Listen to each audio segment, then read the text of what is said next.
اللي انتوا شايفينه في الجاكيت ده بقع شحم. مش هنا بس، كمان هتلاقوا الجاكيت كله عباره عن طرطشه بقع شحم صغيره بالشكل اللي انتوا شايفينه ده.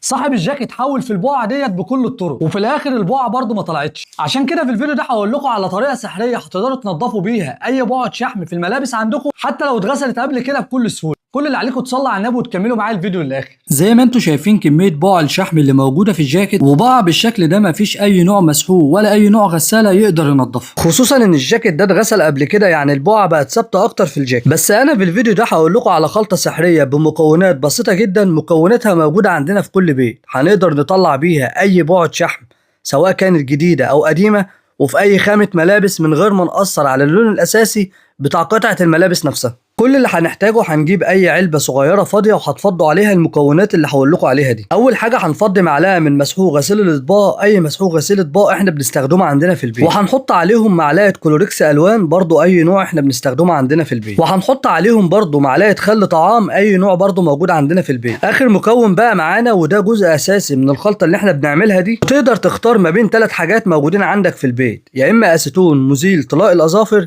يا اما بنزين، يا اما طينه، وهتفضي منهم شويه على الخلطه دي، وهتقلبوهم في بعض كويس لحد ما يبقى خليط متجانس عشان تاخدوا منه افضل نتيجه. وعشان تضمنوا نتيجه افضل والبقعه ديت تختفي من اول مره، قبل ما تفضوا الخلطه ديت على مكان البقعه هتحطوا الاول على البقعه اسيتون او تينر او بنزين، وده هيخلي البقعه تختفي معاكم بكل سهوله. وبعد كده بقى هتجيبوا سفنجه او فرشه ناعمه وهتاخدوا من الخليط ده وتحطوه مكان البقعه وتدعكوا بالشكل ده، وهتلاحظوا ان البقعه بتختفي معاكم من الملابس وانتوا بتنضفوها بكل سهوله. اهم حاجه تختاروا الفرشه اللي انتوا بتنضفوا بيها تكون فرشه ناعمه عشان ما تجرحش او تاثر على النسيج بتاع الملابس. الخلطه ديت مضمونه 100%، انا كراجل بتاع دراي كلين انا دايما بستخدمها في خلطاتي وتنظيف بقع الشحم عندي. وزي ما انتوا شايفين البقعه طلعت بالكامل وما بقاش ليها اي اثر في الجلد. بعد كده بقى بناخده نغسله في الغساله عادي، وزي ما عودتكم الاول احنا بنملى الغساله، الخطوه رقم 2 بنحط المسحوق، الخطوه رقم 3 بنشغل الغساله، وبعد دقيقتين 3 بنبدا نحط الملابس بتاعتنا. وطبعا ده عشان جاكيت بامب بنشغل عليه الغساله لمده دقيقتين او 3 بالكتير خالص. وزي ما انتم شايفين ما شاء الله البقعه كلها اختفت وما بقاش ليها اي اثر.